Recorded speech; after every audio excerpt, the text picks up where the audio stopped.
Here we are, the backstage pass of the wine world. Look at those fruit spurs. Look at them. Look at them coming. You're going to be beautiful. I'll drink you someday. You're going to be beautiful someday. This is the wine of tomorrow, my friends. And you can see these. Now in France, there are vineyards where you have to clean the dirt off of your shoes when you leave the vineyard.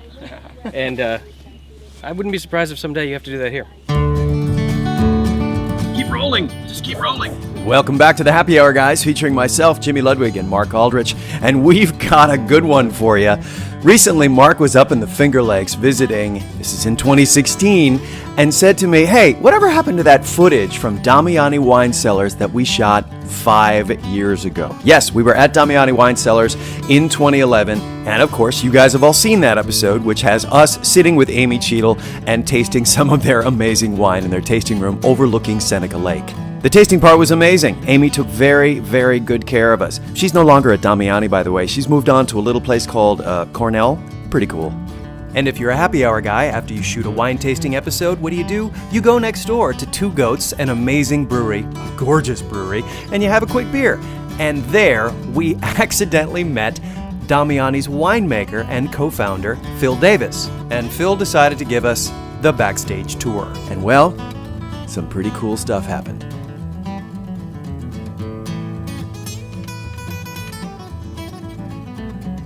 That lake, that body of water that you can see right over the vineyards here, that literally takes care of these vines, looks after these vines, keeps the temperature more in the middle, stops those peaks and valleys from happening, and makes sure that these guys can grow and produce grapes like nobody's business. The early fall frosts get held back. Right, they don't come down this far. And we can fully mature. That's That's great. And then conversely in the spring, this thing is cooled down all winter long, so the late spring frosts are held back. Yeah. Vegetation starts later than farther away from the lake. Huh.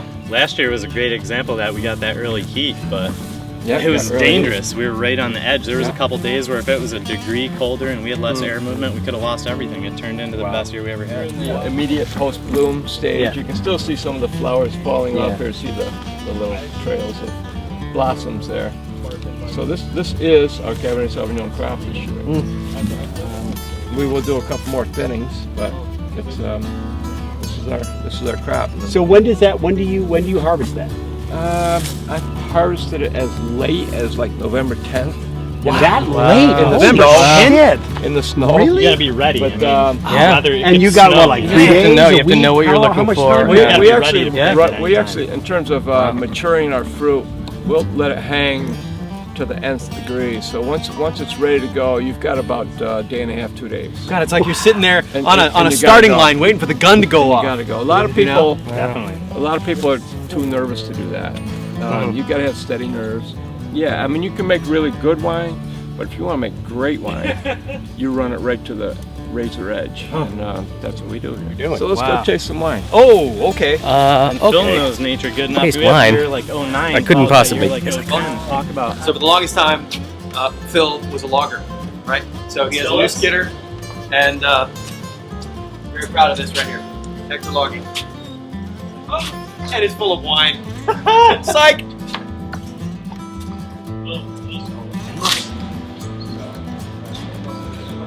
He has a chandelier. What I'm talking about.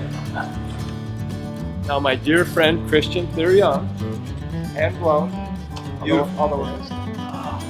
gonna do some stealing. Grab a glass, everyone. Oh, okay. We got a wine thief. We got a wine thief. So in winemaking, fermentation is just the beginning. There's an endless amount of swapping, mixing, blending that a winemaker goes through to create the exact vintage and the exact flavor that he or she is looking for. It's a tremendous amount of work, and here's just a little glimpse of what it's like.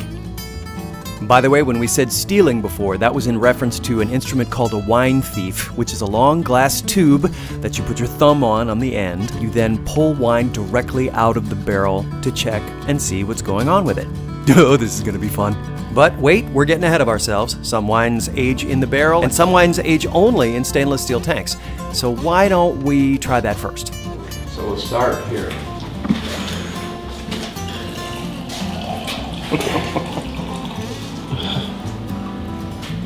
an everyday thing for you guys, but for the city boys, this is exciting.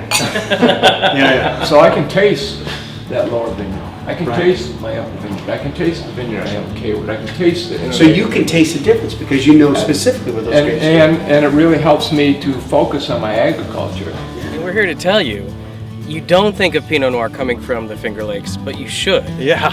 Especially when you think of Damiani. Yes. And Start paying attention. yeah. Yep.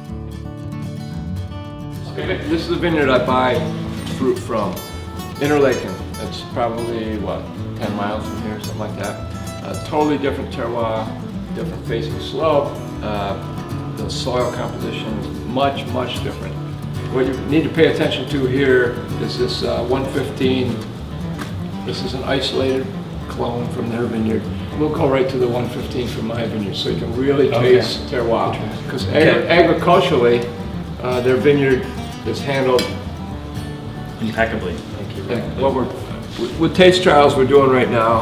I mean, the whole reason we have these unified 6 barrels there, 2 barrels here, to put together these flavor profiles for prospective wines that we're going to bottle in the fall. Right. So it's looking like. So you might combine some of these. Well, probably this tank with the tank that you just tasted, which is what we should do as we evolve here. I think this is going to be one wine.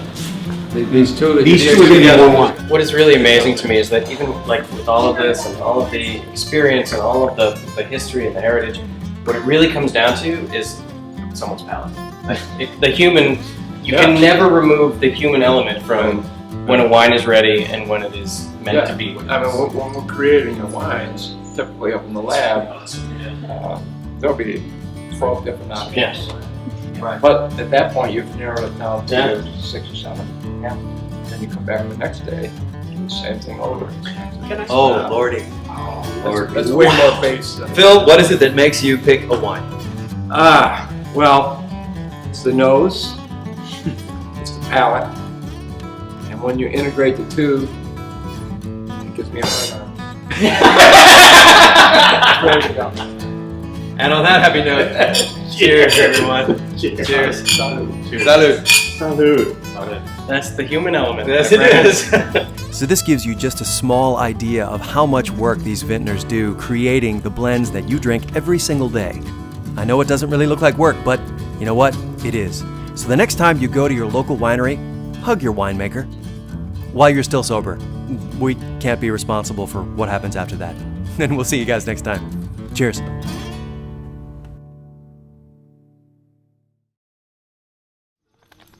Because we met the right people.